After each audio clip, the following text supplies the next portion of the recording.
To get to net zero, we're going to have to get to net zero in pretty much every sector of the economy, and this includes plastics. And so this is not just the plastics that are single use that we find so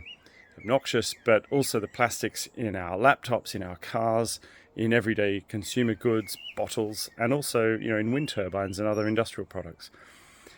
And in addition to this, we need to think about the materials that are going into some of those plastic bottles, our cleaning fluids, shampoos and conditioners, because actually they come from petrochemical feedstocks as well. So I've got these two big challenges, and the Smith School, along with colleagues in chemistry and law from Oxford, have published recent pieces of work, research on both of those questions. On the plastic system as a whole, we have a paper in Nature that looks at how we can get to net zero plastics by 2050.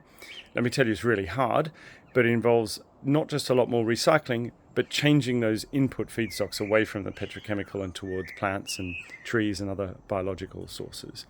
And we have a second paper on cleaning up these formulations and the materials, the fluids that go into the plastic bottles, supported by Unilever, that looks at how we can transition the feedstocks, but also how we can change the sets of government incentives and indeed the competitive landscape globally, so that we can end up at net zero in both of these two important sectors.